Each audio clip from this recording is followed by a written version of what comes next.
Good afternoon, everyone. Right, we're nearly there. Really delighted to be able to talk to you about our recently launched programme, Save the Spring. It's a programme to restore and future-proof the River Dee catchment.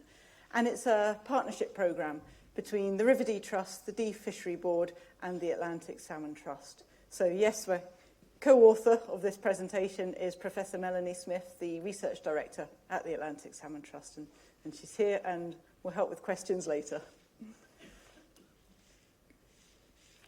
Right, so salmon in the upper Dee catchment have declined by over 80% since the 1970s. And climate change is likely to be a big driver in that. Just one example, last year our upper Dee monitoring sites, 60% of them had temperatures that would cause thermal stress to salmon. So it's a commonplace issue. And so to explain the name Save the Spring, well, one of the main drivers of this work is about saving our spring salmon that dominate in the upper catchment before we lose them for good. And it also references the key pressure, the changing climate and the loss of our traditional seasonal weather, such as the loss of the snowpack and the loss of the spring snowmelt.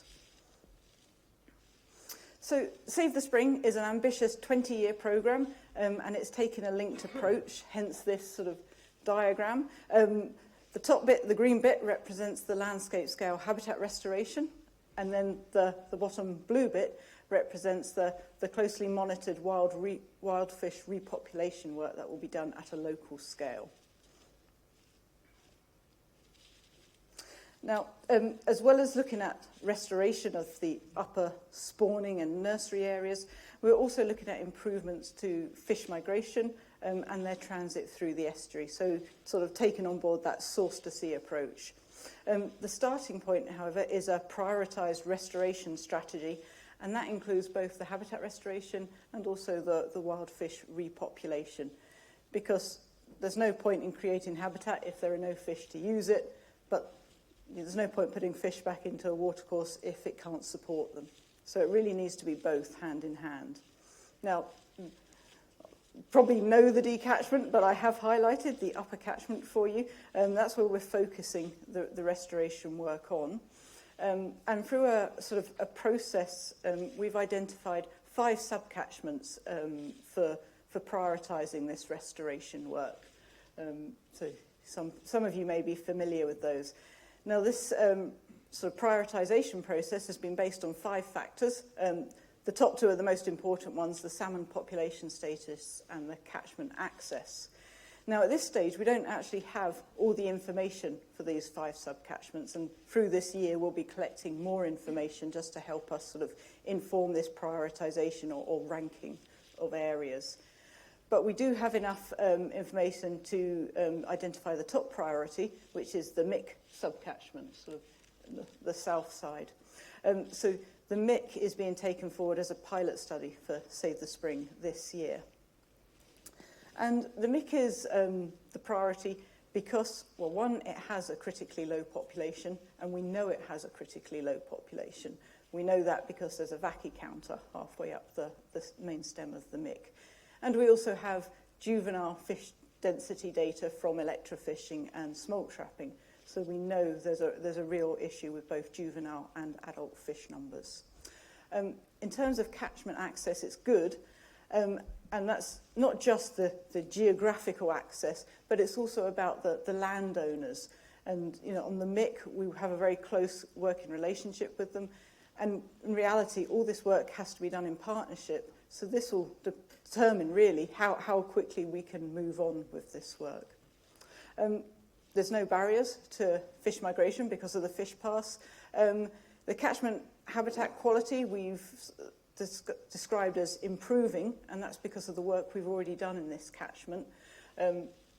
So you will not be able to see the detail on that map, but this is the Mick subcatchment. We've planted 140,000 trees, 70 large woody structures, 200 debris and leaky dams, 20 wetland areas, and a couple of flood channel reconnections. So a lot of work has been ongoing over the last sort of 5 years or so.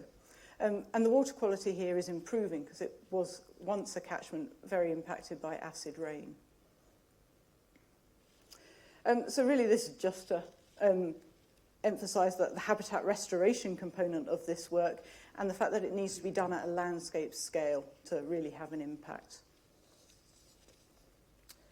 In terms of the habitat restoration strategy, well, we'll be prioritising areas for recovery, such as peatland and such as areas where vegetation regeneration can occur. Obviously that includes but isn't limited to trees. It will target the areas most sort of suitable for restoration and in particular assisted natural recovery works. It'll also incorporate existing data sources on land uses, on sort of environmental variables of the catchment, on salmonid populations and on biodiversity. A lot of that information exists in the public domain. For example, the water temperature monitoring, the tree prioritisation maps, and of course we have our own data. One of the benefits of pulling all this data into an assessment is then it then gives us a baseline from which we can monitor progress and results. So that really is an important sort of first task to do in this programme. And then, of course, we'll be working in partnership with the landowners, the local communities, the keepers on the ground, the factors, the funders, the national parks. You understand that. But the reality is, in some of our areas, we just may not have enough fish left to take advantage of this sort of improving habitat. And this is where wild fish repopulation can help. So subpopulations that have reached critically low levels will be the target for this work. It's a form of conservation translocation. And for this, we're working with the University of Stirling. They're providing us with facilities for holding and rearing fish in captivity. And with them, we'll be working through all the technicalities to develop, refine the protocols and determine best practice. So just to sort of summarise really that work. Well, we're looking at some good examples that have been done across the Atlantic in the Bay of Fundy, where they've used some of these repopulation methods to bring back critically low salmon populations. So we're just speaking with them and developing partnerships there. And there's two methods in particular that we're looking at, both of which allow the fish to spawn naturally in the wild. And we're currently working with government and agencies to refine these methods and to work through the licensing protocols. The first method we're looking at is kelt reconditioning. So that's when the fish spawn naturally in the wild and then we collect them as kelts, recondition them in captivity and then put them back into the river to spawn naturally a second time. So for this year, as a pilot study, we've collected around 10 kelts so far, and they're currently at the University of Stirling's freshwater facility, and they're doing well. And they're going to remain there until they're ready to spawn again. And at this stage, we don't know if it'll be this autumn or next autumn. The second method is the smolt-to-adult rearing work. And this is where we collect smolts from the wild, rear them in captivity, which bypasses the marine migration phase, and then puts them back into the river to spawn naturally when they're ready. Now, this is pilot work that we'll be doing on the Mick this year, and this is all the planning that's going on. It will involve collecting 100 salmon smolts from the Mick this year. So it is relatively small scale, and that's really quite appropriate given that we don't know what the success of this rearing and subsequent, the spawning of these fish. So we are taking a cautious approach. So these juvenile fish will be transported down to the university's marine facility, and they'll be kept in a sort of saltwater environment until they're ready to spawn, and that will potentially be up to 2.5 years before they're ready. So critical to all this is the monitoring to determine the success of these methods. And first and foremost, we'll be using genetics. Number one is to establish the underlying genetic baseline of the population. And then number two, really as with any translocation or reintroduction program, we have to ensure that there's no genetic harm being caused. So we will be monitoring for the offspring and the survival of the offspring as we go forward. And that work is being done with the University of Highlands and Islands.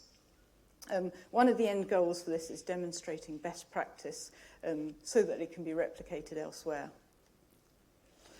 Another component of the programme is the marine transition phase, which is a period of natural, physiological and physical pressure to salmon, likely to get worse with climate changes. And it's also a geographical bottleneck for salmon. But a big challenge for us is still just understanding the habitat use within that environment.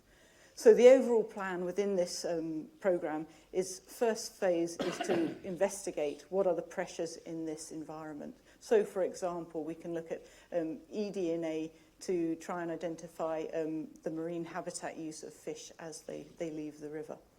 And for this, we'll be working in partnership with the Port of Aberdeen Authority and other research institutes as the work progresses.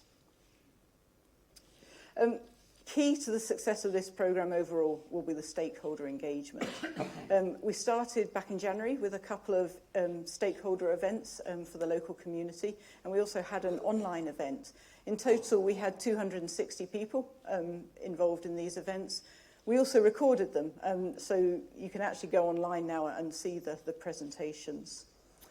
We'll be sharing information on this programme as it progresses online, digitally on our website, social media, and we're also just introduced a monthly newsletter, so anybody can sign up to that. We're also trying to connect with our wider stakeholders and sort of more general public through press releases, and it's been on STV News of recently. The work is also being discussed and reported back through Scottish Government's Science and Evidence Board under the Wild Salmon Strategy. And then, of course, we're sharing this information with our funders as well, and potential funders. So far, that's been really positive. The principal funder for this work so far is BP, which developed from corporate volunteering days, and it's been a really sort of positive experience to have their staff sort of championing this work. So this sort of just to summarise, really, this is sort of all the different packages of the Save the Spring programme, but it's all wrapped up in community sort of stakeholder engagement and communications to ensure that there's a significant project legacy. The first 5 years of this programme, we've identified a budget of just over 2.1 million. So far, we've raised 500,000 of that. So fundraising is just an ongoing process through this programme. And I can't. Sorry, there's a very final slide, but I can't seem to get to it. So I'm just going to finish off by saying that at the moment we're recruiting for a programme lead to take forward Save the Spring. So that's a permanent position. It's funded by BP. So if you know of anybody who might be interested, please let them get in touch with us.